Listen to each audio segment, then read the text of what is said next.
Hello, and welcome to another video. Today we're going to be looking at the replay where I actually played against Evelynn this time, and she got a huge lead because of her top laner, but she failed to utilize it, and we're going to look at 3 key concepts that she missed, which made the game pretty much unwinnable for her. This is the account I'm playing on for context, so it's 70 win rate, 300 LP, and yeah, let's get right into the game. So we start off the game with the Shaco level 1 invading with Q start, ignite, and flash. I didn't smite this red because I got a good leash, and I was like, okay, I'll just like greed this smite, I suppose. But then he was like, oh, okay, you don't get to do that. So he just chunks me, he makes me base, whatever. I can't play the game. He goes mid lane, he chunks the mid laner, gets his sums as well. So pretty interesting, right? Honestly, I'm surprised Shaco doesn't like repeat gank this or some shit like that, or at least try to. But I guess he wants to get his way. Now the Evelynn decides to skip Raptors because he's afraid of an invade, but you have to realize invades are based on a few things, right? Like, for example, items and levels, right? So, and somewhat position and cooldowns and whatever. But, so in terms of items and levels, Rengar is level 2 with no items. We are level 3 with also no items, right? So we can't really... We might not be able to kill him because our HP is low, right? So if Rengar goes straight here, we won't really kill him. But will he kill us? For example, from this bush, he cannot kill us, right? Or from this bush, because we just eat him and we walk away. The same thing happens in this, right? Or like any proximity of like these camps. So the only real danger is this. But the thing is, we can just do Raptors and we can ward here. And what happens then? We just see. If the Rengar walks like this, we can skip the red buff and we can go to Krugs. What's the real disadvantage of it? We get a better sequence, and if Rengar doesn't invade us, we're chilling. But instead he decides to do whatever this is. And because he does this, he ends up on a, let's say, worse timing, because his clear is so late now for no reason. So he decides to do a sort of full clear into base and like fight topside crap, right? Which is, I suppose, an okay idea, but the issue is because you do it this way, you are actually like really late because the crab spawns now. So Rengar can finish these wolves, walk to the crab, and then do his camps, right? There isn't really much of an issue with that. So I didn't really consider this as an option, so I just did my Raptors instead first. Because I think when you get a free lead, you have to be kind of, sorry, but a bit brain damaged to decide to do something like this, where you have like no clue, because if Rengar does this and then he sees you, he can run to bot side crap as well, and you can do nothing about it. Especially not when none of your laners are on the map and the enemy laners are on the map. Like, I think it is a pretty special idea. But then, okay, stuff happens, whatever. We're chilling. She gets like the other crab. I don't think that that this crab is worth playing for at all, by the way, because if you take this crab, you are missing out on the sequence. And I think that is just not that good. You might as well just have like your teammates take this crab. Like if all of your teammates are bot side, you might as well just take them, let them take the crab instead. Otherwise, just give it. Like, it doesn't really matter. Like, it's not worth it to deny yourself when you're already ahead to deny the enemy jungler even more. Like okay, Rengar gets his crap, he's 22 CS and still level 3. You get these camps and you are 36 CS instantly. Instead, you're forced to like run all the way here and you delay your sequences and you're just losing out on resources at some point. Okay, so you're chilling, you keep farming, right? And you're just farming, and then you get to this recall, right? Where you are one camp of level 6 and enemy jungler is level 4. So now it's very easy for you to just play for level 6 and play for the most volatile lanes. Now, where would you play at this point? Right? Would you play for this Shaco that's 20 CS against Shen? He's gonna be like maybe like same CS after this if he farms is fine. Not the same, but like close. He's not like that far down, but he is a bit down. But he's been like roaming and chilling and whatever. Or would you play for the Zed, who's actually slightly ahead of action in a pretty snowballing matchup? Or would you play for the bot lane? That's perma CC. Who knows? Who knows? So the first thing she decides to do is play for top lane. But she walks over a ward here and gets a kill anyway. So first of all, you want to stealth in your jungle anyway, because you don't want the enemy to really know where you walked. Like they could ward your jungle, and they could also ward like river or something. So why would you give them like, you're giving them double the chances to know where you walked. Because first of all, if they warded anywhere here, they know that you walked this way. And if they warded anywhere in river, they will spot you. So it's just like double the odds.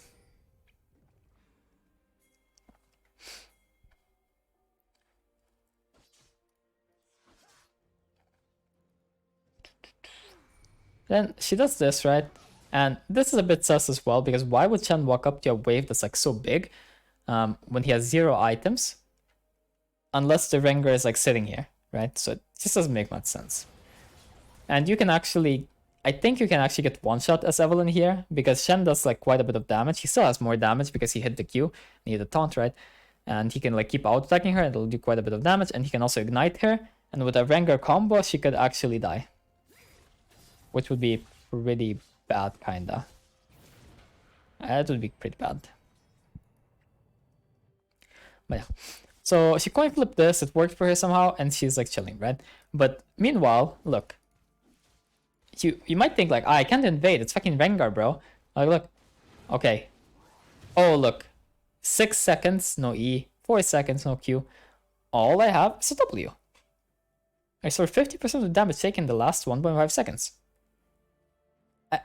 I'm 360 HP. What damage am I gonna take? Most I can heal is like 150.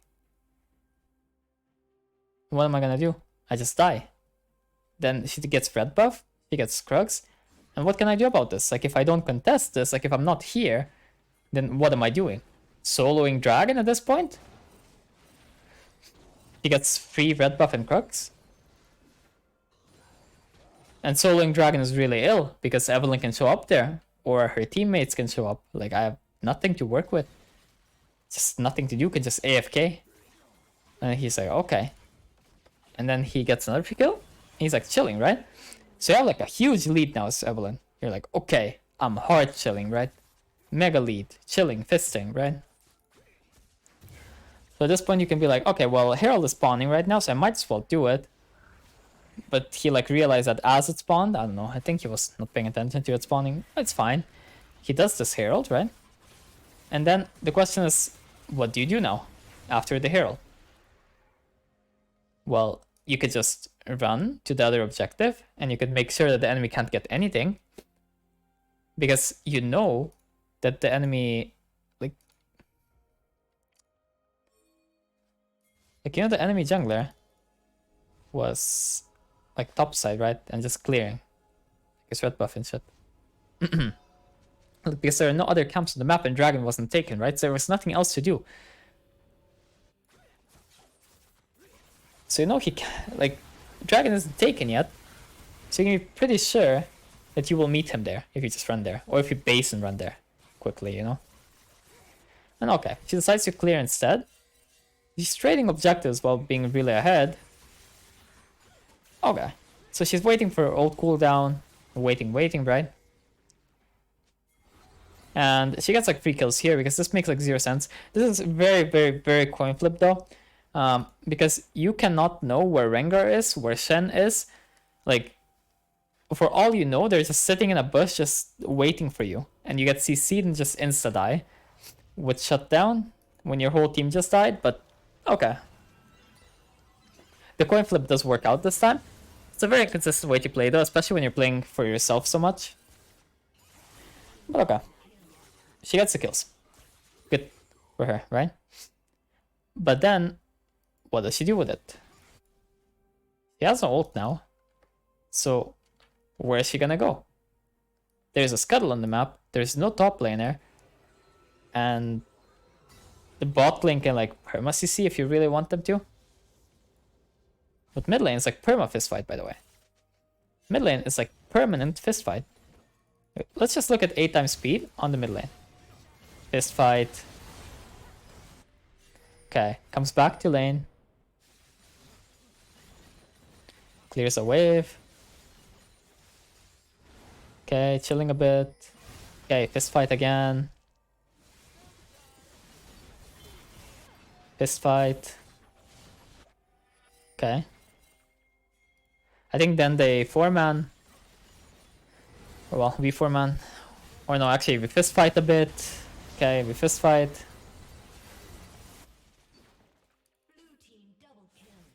Okay. So mid lane has been fist fighting the whole game until now. And then it's the 4-man. Then more fist fight. And Evelynn got her first consistent kill of the game. But you're helping the guy who is 40 CS down as Shaco against Shen. And he is a level down. Just perma roaming and playing per team. Not sure if that's the lane you really want to play for, but okay. Meanwhile, your mid laner is getting fragged. And it's like snowball matchup mid. And what does your Shaco do? Your Shaco can't even carry. Like, imagine the Shaco's like 5-0, what then? Does he carry? How? Maybe one-shot Soraka somehow? You have to like do the same thing and just like one-shot everyone. Like, the Shaco just like walks up and auto-attack something. Bit of a joke, right? So, what are the 3 key concepts that she really missed this game, right? If we break them down, it's very simple. So firstly, the first concept that she missed is that she can actually fight the enemy jungler. She can invade, she can show up to dragon fights, she can show up to any fights because she's ahead. That's the first concept. The second concept she missed is you need to think about which laners you want to be strong. Because at 15 minutes, at 20 minutes and so on, you want a laner that is useful. So who is the most useful laner I can get?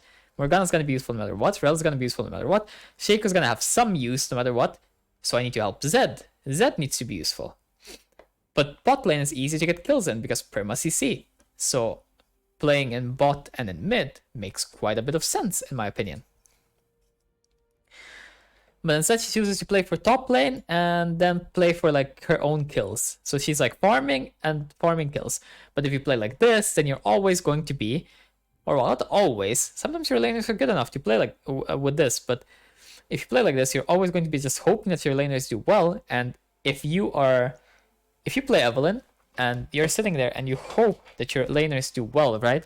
Like at 10 minutes, at 15 minutes, and so on, then you're probably playing a bit AFK and hoping that you just get to like free scale and collect free kills, you know? But that's not a very skilled way to play the game. Not to say that everyone who does this is like bad, necessarily, but I'm just saying that if you do this, then you are just hoping. Like your whole game plan is praying. Pray enemy laners walk up and they die.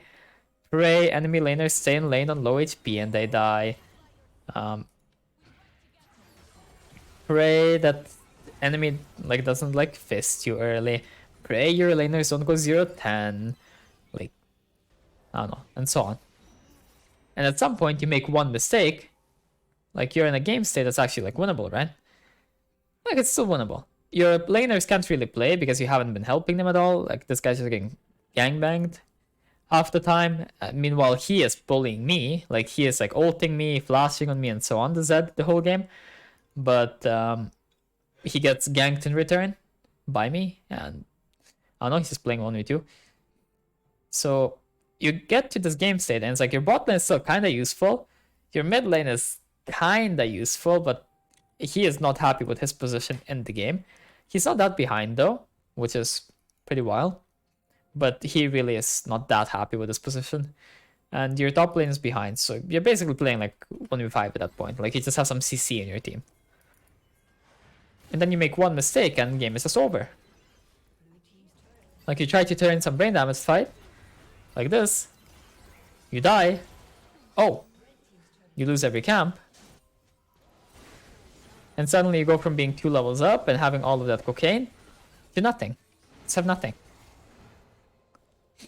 Okay, you have like a bit of a lead, but now your team is just straight up behind. Like before this, your team is still ahead at least, because you have a massive lead. You have 3k gold. Like your teammates are behind, like this guy's generating gold, like whatever. Your bot lane is actually doing pretty well, but your bot lane is even ahead. But there's nothing to do because you're not playing. This is why AFKing is so bad. But the problem with Evelynn is that you can't play in every draft. You don't get to play every time. So sometimes there are drafts where you can't kill the enemy jungler and you can't gank any lane and you're just depressed and a loser because you had to scale until level 6, or maybe your laners all die or something. But if you get to level 6, right, and your laners are doing pretty good, like this guy's ahead, these guys are like even, but they have like a tempo advantage, I think. Yeah, they have tempo advantage. Kind of. Actually, they don't have tempo advantage. They're just even. But mid lane is even a bit ahead. You're ahead by quite a bit. And your top laner made you that lead. Then you can't really just AFK. This doesn't work.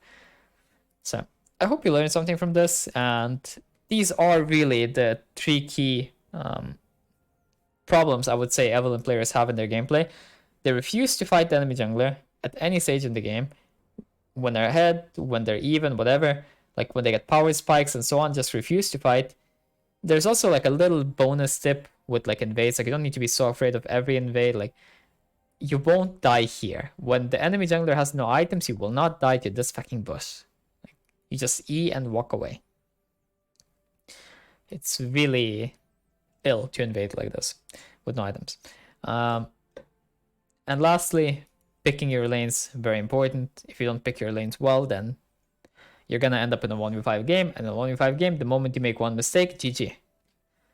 Anyway, this is all for this video, and I'll see you next time. Bye bye.